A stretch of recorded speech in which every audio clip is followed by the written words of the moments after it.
Well, jeepers! You're listening to Smash or Pass. Hello everyone, welcome to another interview on the JayBee and Milly channel. I am JayBee and joining me as always is Milly. Hi. And we have Rhianna. Hello. And we have Devin. Hello.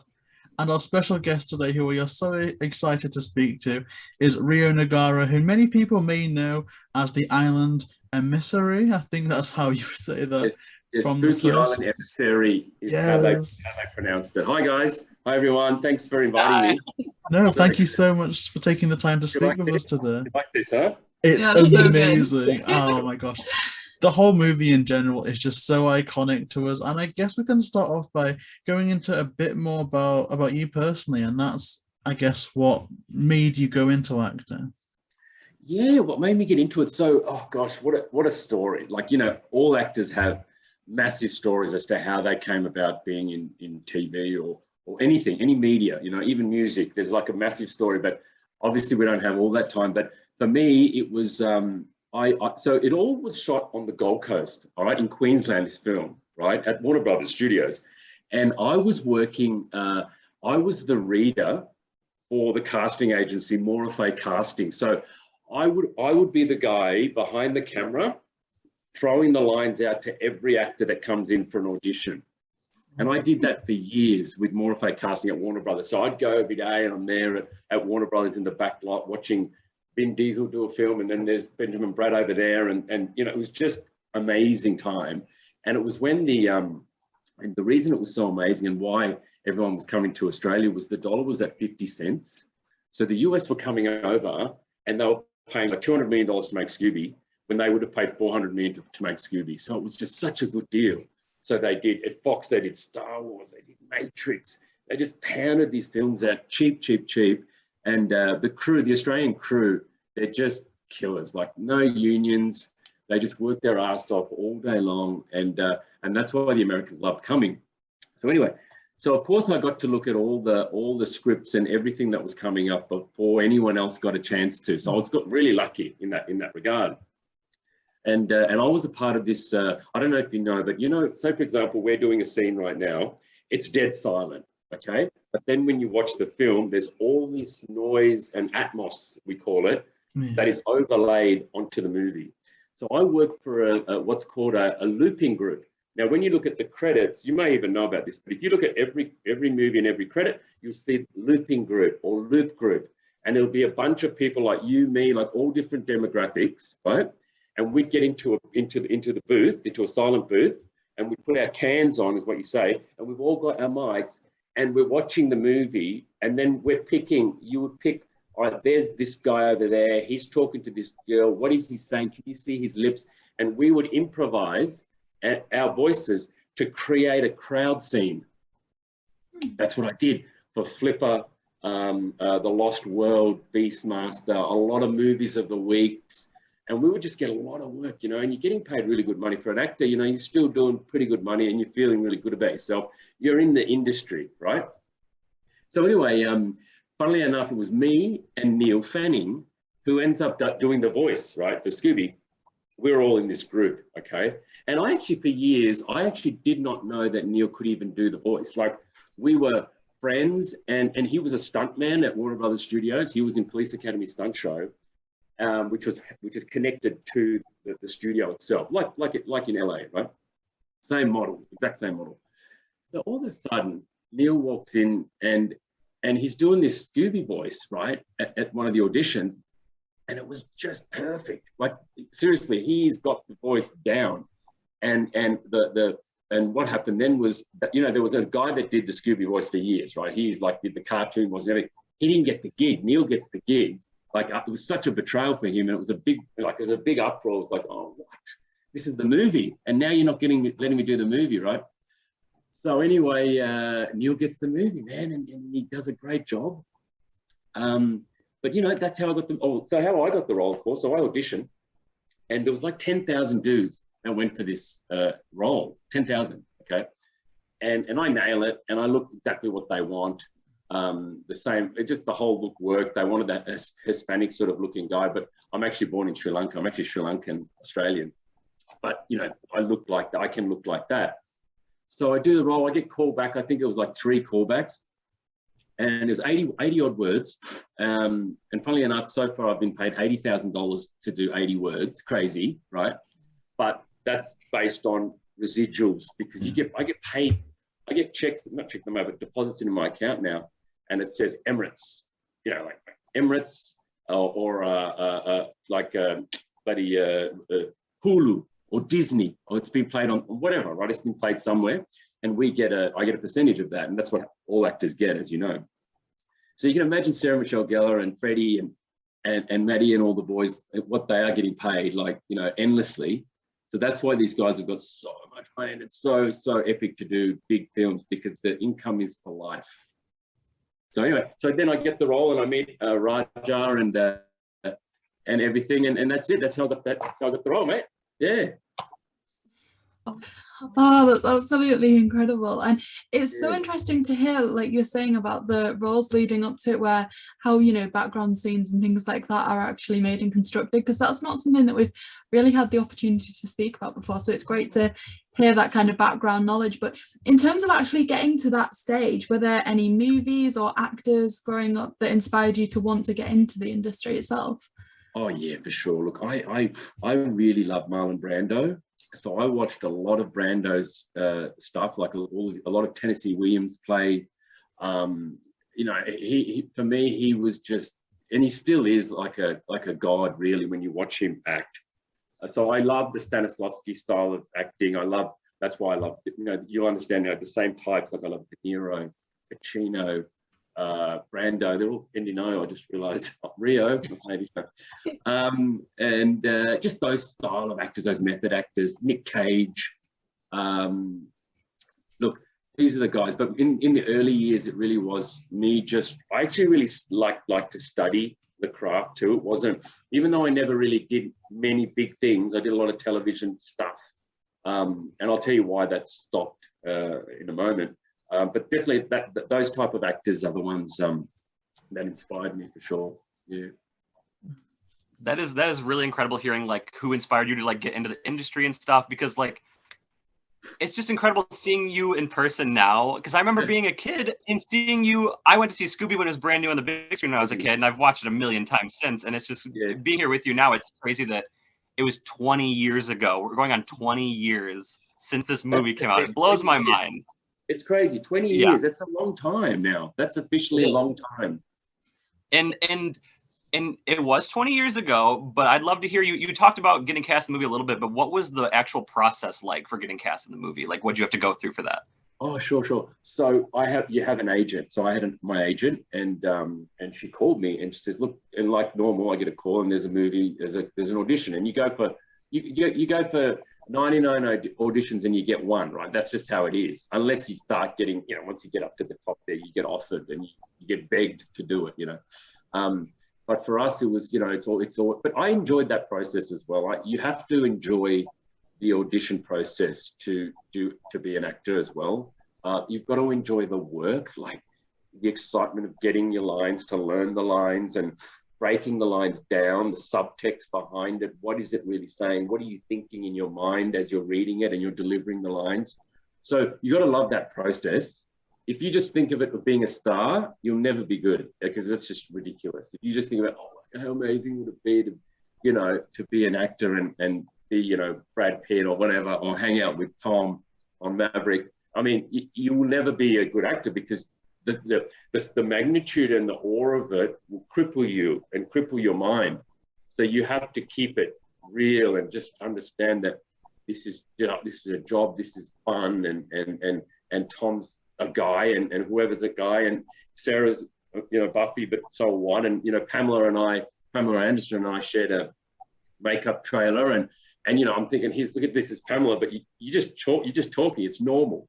And the more roles you do, the better you get at being real and not letting your fear cripple you or worry about what you look like, or just free yourself up all the time. That's what you got to always work on as an actor, right?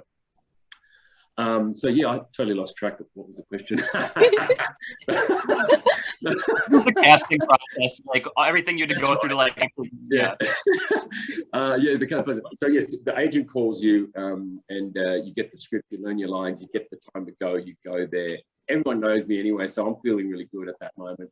And you walk in. Tom McSweeney was the head of casting at Morrifade. He cast a plethora of all the great films that were made at Warner Brothers during that period. And he was there, and hey mate, how you going, Tom? And it was just like nothing, because even though there's casting agents all over Australia that I don't know, but luckily for me, I knew Tom. But it really doesn't make a difference, because as you can tell, even with you guys now, we're already relaxed and we're good, and because honestly, if in that industry, if you're not like that, and they don't warm to you straight away, because remember, they want to have to work with that. They're going to work with you, so they're going to hang with you. It's going to be hours. You're on set, and you're eating with them sometimes. You've got to be a nice person. They've got to want to be around you, right, and be your friend. So the process is, you go in and you're friendly to the casting director. You're friendly to everybody, right? But you're still strong. You're not like a big, like, oh, hello, like all this stuff. You're still being you, right? And I went in and I just nailed it. I just nailed it. I nailed it from the first moment I walked in. Mr. Mondavarious would like you to solve a mystery. He'll pay you a fee of $10,000 American dollars, provide you with free airfare. I could just rattle it off backwards, sideways, and that's how it's got to be. And so that's how I got the role. Yeah. Oh, wow. That's so interesting. And what I loved hearing you talk about is how when you get a scene, you love breaking it down and exploring what's in the scene, because I know I enjoy that so much, just seeing what's there and what you can do to play around with it, like where your limitations are and everything. And you also spoke about that it's been 20 years, which is incredible, and Scooby-Doo's been going on for over 50. So prior to this casting, had you watched any of the Scooby-Doo cartoons? Because would that have helped when getting the audition to know the other characters that you were bouncing off of? Oh, it's in us all, don't you think? I mean, what a iconic cartoon. It was endlessly played in Australia. Like, I think almost every hour it felt like there was some Scooby-Doo cartoon on, and you just watch them. Not even because you even want to, it's because it's just there, and then you get captivated, and then you just watch the whole thing. So I see it as it's sort of like it's part of so much part of our culture, isn't it? It's crazy, Scooby-Doo. Like just the whole character, and as you get older, when you realize what they're actually doing, it's kind of hilarious that as a kid, how it can transcend into adulthood as well, and all the weed, and it's just funny, isn't it? I mean, definitely, it's just so fun. And of course, like you mentioned that line where you were talking, about trying to recruit Shaggy and Scooby into going to Spooky Island for Mr. Mondavarious. Do you remember where that specific scene was filmed? Yeah, absolutely. So funnily enough, while Shaggy and Scooby are in the van and they're eating a burger, a chocolate panic with hot sauce, ra-cha-cha-cha, or something like that. But they've just done a massive smoke. You can see that, and they're really out of it.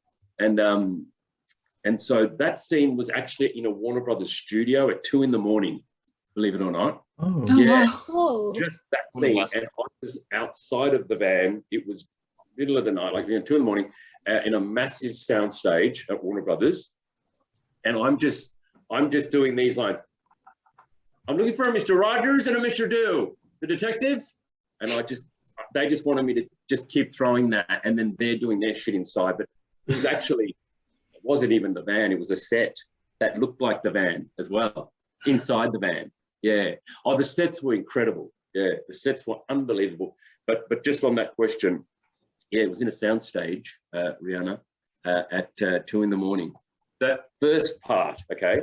But then, if you want me to, I'll continue, because so the exteriors that you see, of course, that's on a beach called Main Beach in Queensland, yeah, on the Gold Coast, Surfers Paradise.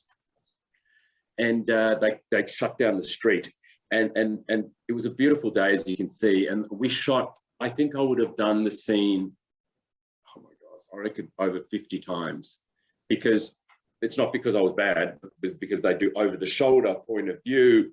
They'll do on the top, they'll do on the side. The angles everywhere, like million angles, million setups. Like these guys are just meticulous at that level. So it took a long time, but it was lovely. You know, it was such a great moment. I'd never done a feature film in my life.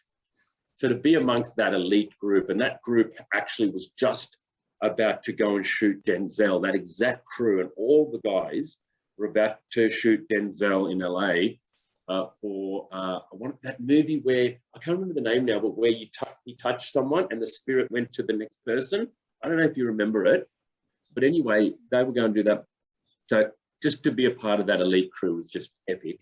And I had this massive motorhome.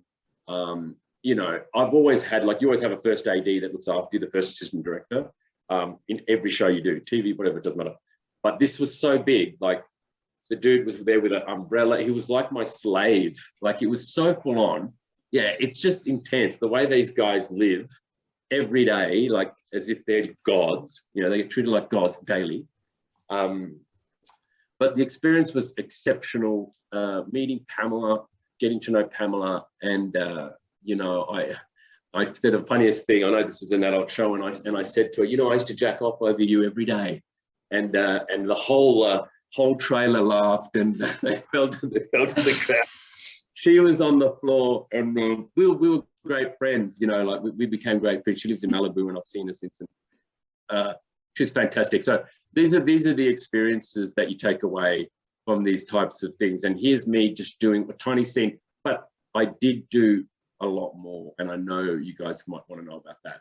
Oh yeah, I mean, definitely we can touch upon that, because that's like been a major theme about the series of interviews we're doing, especially in terms of, you know, talking to the editor and everything like that. But I guess in terms of this scene, I guess to start off with, I guess what was it like to work with Matthew Lillard on that scene? Like, were you familiar with him from Scream, or how did that work?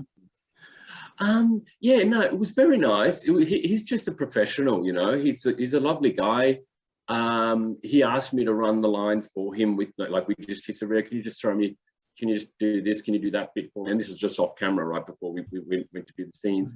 And, you know, we just worked, you know. He had a full card. I mean, it's a gruel, when at that level, it's grueling, because he's got what we call sides. So every day you get sides, right?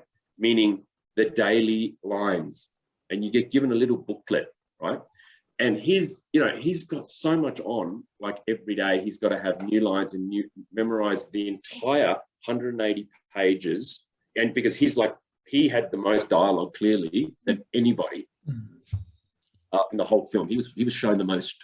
And, you know, working with Rowan was great. I'm a massive Porsche man, and I had 4 brand new Porsches during my life, and Matthew is as well, and Rowan is as well, right? So that was something that we spoke about. And Rowan took us all out for a bowling, you know, he just paid for us all to go bowl. You know, these are the stories, man. Yeah.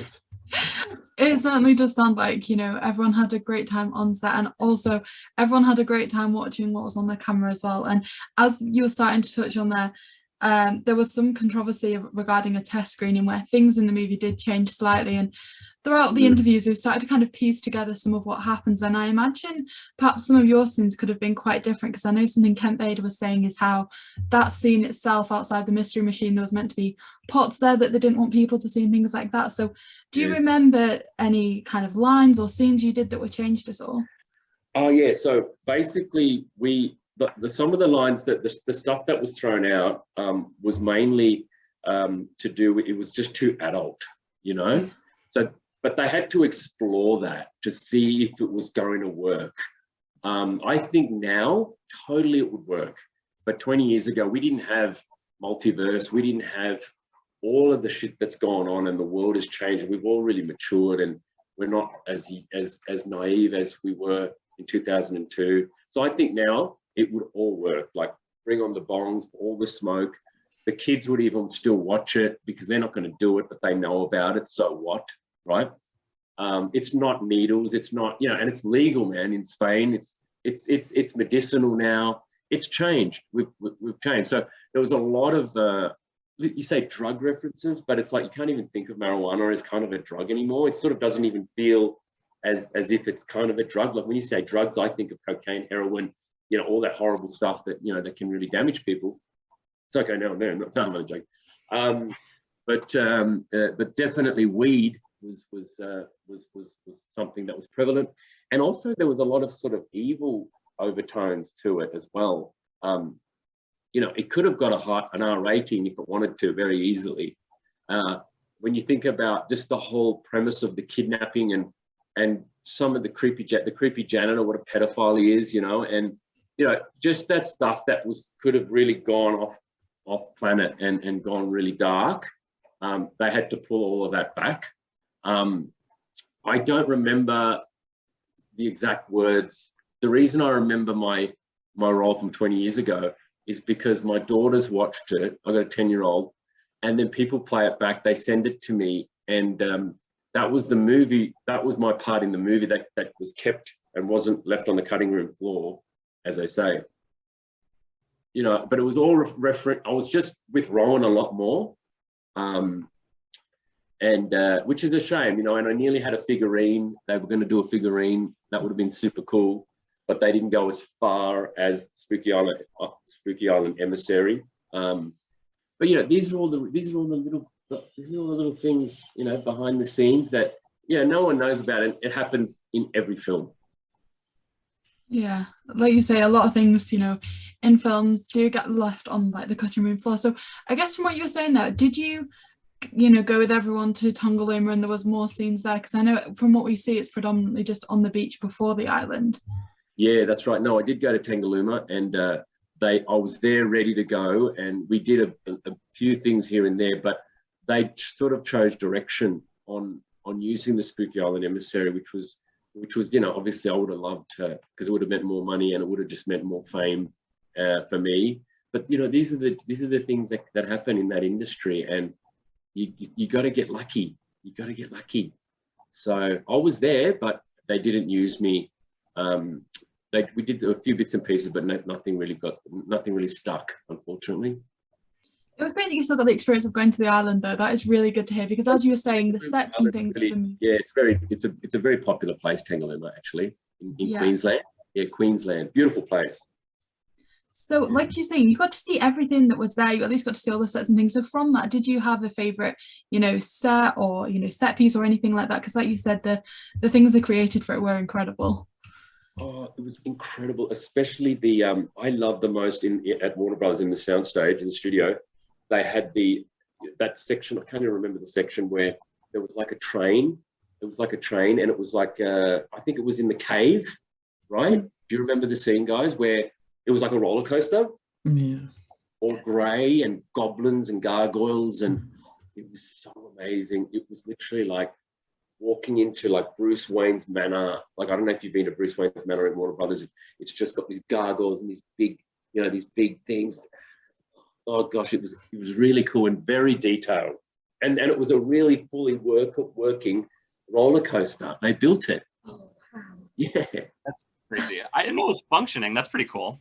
Yeah, it was fully functioning. You can get in it and you can ride it. It was a full-on thing. Because when you see them break it down, you can see that, hey, it's not that difficult. It's just some tracks. You know, yeah. What I loved was the actual sets themselves. The way they get the grey to look like real stone. When you touch it, it's like styrofoam. You know what I mean? They are incredible. These guys, yeah, they're very good. The set directors, yeah. That sounds incredible. Being in person, seeing all the sets would be amazing, and like being with all the incredible like actors and all the talent and everybody that was there. I feel like that would just be like a dream, you know what I mean? And you touched on like Pamela Anderson and stuff, and Matthew Lillard a little bit. Were there any specific like other cast or crew members that you got along like particularly well with? Well, I didn't get to really hang with Sarah. And I spoke with Fred just on a bloke level, on a guy level, but you know, Sarah and they were together then, and so you know, she's lovely, you know, but she's just tiny as hell. Like, she's like a midget. It's serious. When you see some of these actors, like I'm only 5'9", but some of them are just like little munchkins, you know. Yeah, it's really incredible.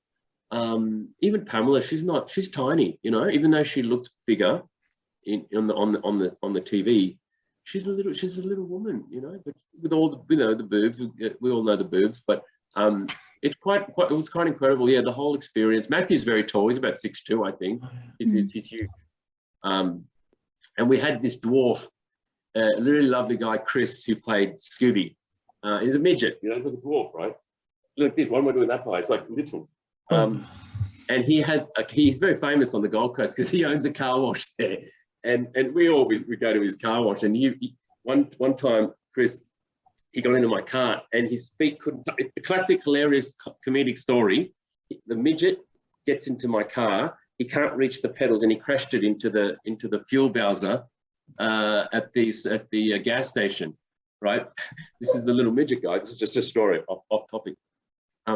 But look, yeah, so just back to that, Chris was the dwarf. So he was that eye line, because we have to have an eye line, because when I'm doing my words, if I need to look at Scooby as well, right? Because I'm inviting Shaggy and Scooby Island to Spooky Island to solve a mystery and pay them $10,000. So I have to be able to look at something. And I was looking at Chris the dwarf. Yeah, my friend. It's quite funny. Oh, actually, Chris is in the movie further on. Did you remember the dwarf? Yeah.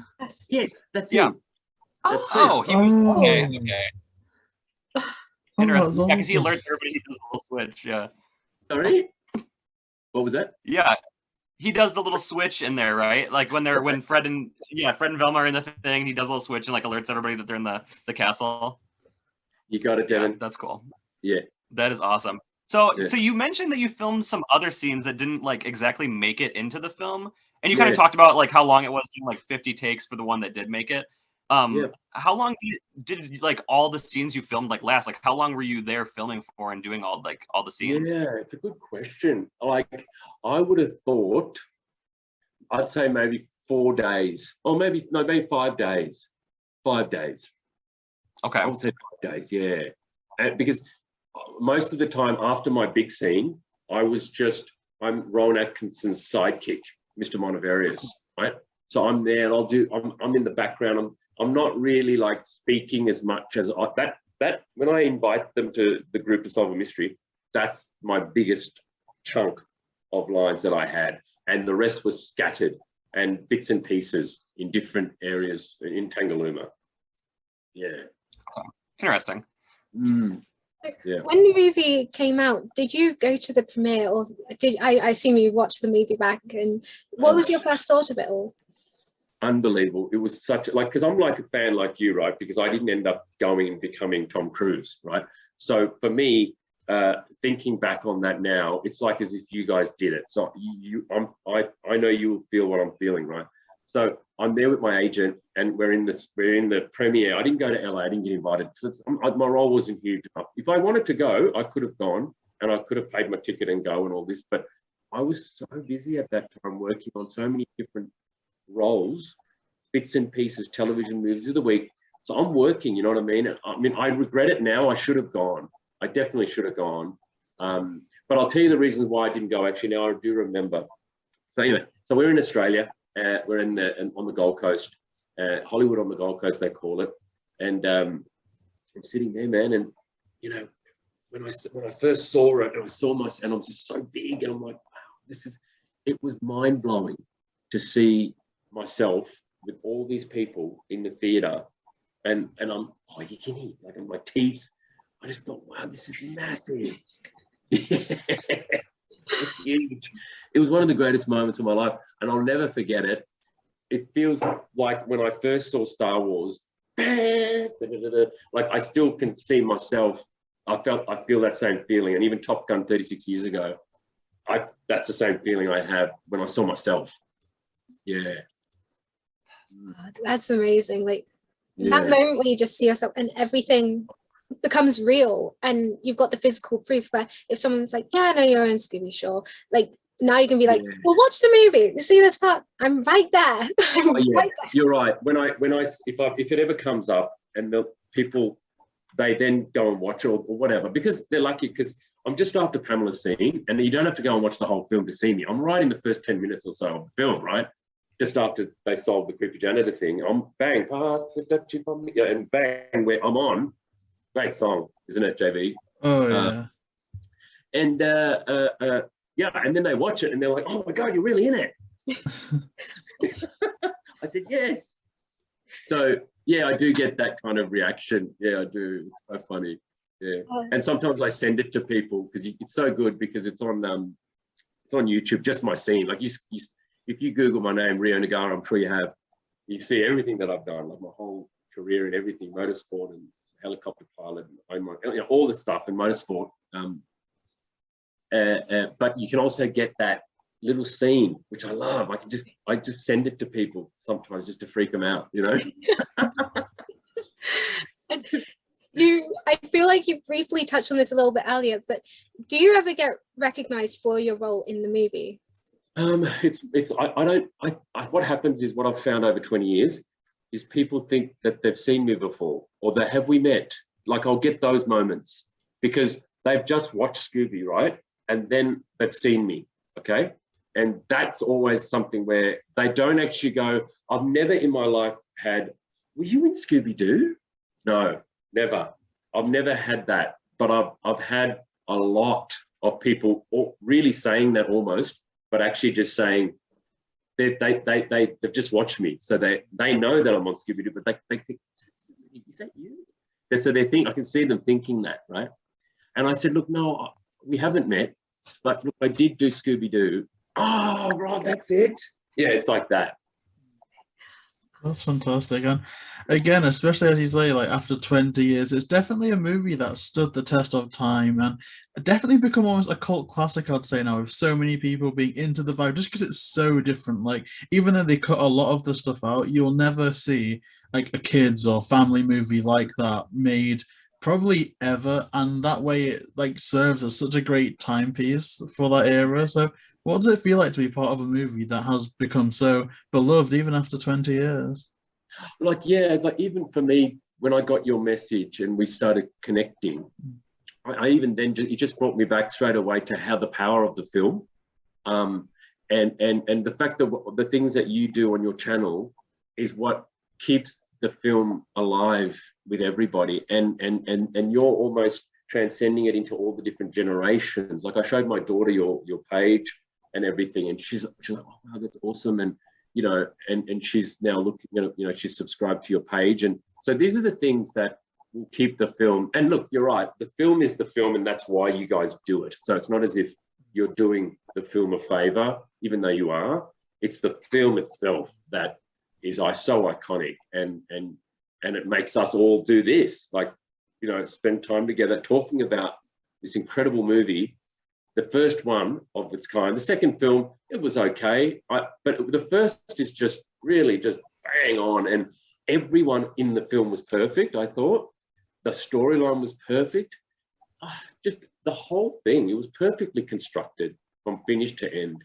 All the cast, I mean, Rowan Atkinson, Pamela Anderson, Sarah Michelle Gellar, Freddie Prinze Jr. I mean, these guys, I mean, Freddie and Sarah have dropped off, but we're talking about real legends as well. You know, we're talking about Pamela, no matter what, she's a legend. She was, what she did for women, and she was so iconic, so beautiful. And she also is a great actress. Like, you don't realize it's not easy doing all that stuff, to be so external as an actor, to be so like done up and made looking like a bimbo, but then actually not being that bimbo, right?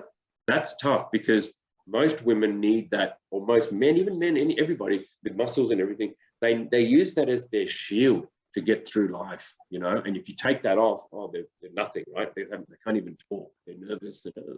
But that's the beauty about Pamela, and the talent of her is her ability to still look like a total stripper, right? But then be so intelligent and be amazing. That's class. So I love that. Rowan is a comedic genius. So yeah, look, you look at the way Raja cast it, and for me to just even be around that was just unbelievable. I mean, that's fantastic. And I absolutely, genuinely love what you said there, because it is the movie that is so fantastic. And it's kind of like people maybe if that, because sometimes when people don't like a film, they're kind of like, oh, it's just a kids movie, and it's like, Yeah. okay, there's a lot of kids movies that people don't like. Very few of them get remembered 20 years later, because there's, if you think about, say, the Emoji Movie, I've never seen it, I can't speak on its quality, but I cannot see anyone doing a 20th anniversary kind of thing about that. But I don't know, maybe they will. This is the Yeah, I movie agree. that is going to go for generations, because it's something that JayBee and I have said that we want our children to see, and we want them to show it to their children after that. It's going to survive generations. It wasn't just it stays with the generation it was initially there for. It just will always keep going. Oh, I totally agree. And I was in it, and I was a part of, and I saw it broken into pieces, and I still see that as, this is the thing, when you hear actors, they go on, like, I mean, look at what's happened with the Marvel explosion. Like, what an explosion that is, and it has been. Like, this has just changed the whole game, right? But back to Scooby, I think Scooby, the first one, it changed the game, didn't it? Because there was nothing like it previous, and there's never been another one like it. Like, you try and do another cartoon, into a film, they're not as memorable, and I think it's because it was the first cartoon that had an adult feeling to it, that adults got something out of it, and so does the children. Now, that's a theme that goes on in a lot of them now. Like, they have little puns that only an adult would know in all these little kids movies, and the kids don't even know what it means, but the adults are like, oh, that's so funny. But Scooby did that. That's what they did. That's what their whole thing was. That's what they did. Hanna-Barbera. Amazing. Yeah. And I guess touching upon you personally now, kind of wrapping things up a bit, are there any, projects or ventures that you're currently doing that you kind of want to talk about today? Oh, that's nice. Look, yeah, I saw that one. And for me, this is what happened with me with my career. The Aussie dollar was at 50 cents. And I was working and I was right into it. I had written a 2-hour feature film, and I had written great stuff. And I was taught by Sid Field, a great writer, on structure and how to start a beginning, middle, and an end. And I was flying, right? I got asked to go with the Denzel crew to LA. Please come to LA. I met so many directors that loved me. But then what happened? The dollar started to skyrocket, and the Americans stopped coming totally. So I was working one day, and the next day there was no industry in Australia. It was terrible. So my whole career stopped. And look, lucky for me, like, I knew that the Lord of the Rings were happening, and I had met some guys from Lord of the Rings. What's his name? Miranda Kerr's ex-husband. I've forgotten his name. Terrible. And he was doing well. He had just gotten the Archer's role.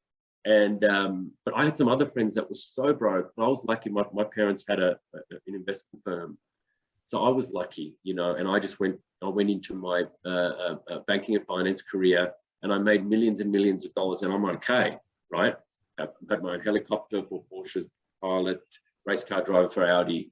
So for me now, I'm over in Mexico, and I'm doing some really good things over here. And I got to tell you, it's funny that you should message me, because I'm pretty close to getting back in the game after all these years. Yeah, I turned 50 on the 2nd of March next year, and I feel I've got a product that I can give, and because they need new talent all the time. Like, you think that there's 7.5 billion people in the world, and it's just there's only like 5 actors. No, man, there's like thousands of actors and thousands of roles daily that they need to fill. And I know I could get into the big budget stuff and the Marvel, and as a character, as a bad guy in some format, and really deliver something strong that they need. So yeah, stay tuned. Wow, we'll definitely look out for that. That is incredible. And in terms of keeping up with, your kind of journey, do you have any like website links or any social media that you'd like to kind of be left in the description at all? Yeah. Look, I haven't. Mine, I'm really private. I've just because for many reasons, when you have wealth, you get a lot of people asking for money, and especially during such a dark patch we just went through, we can't avoid the hardships we've been through. So I keep all of that private. But don't you worry. At some point, if I get back into the game, I'll give you guys a call. Wow, that is fantastic. And again, thank you so much for taking the time to speak with us today. It's been amazing to see you and speak about this movie. So thank you so much. And I guess thank you so much to everyone for watching this. You can get all of the kind of information for both Rhianna and Devin in the description down below, along with our link tree. So this has been another interview on the JayBee and Milly channel. Please make sure to like, comment, and subscribe, and we'll see you next time.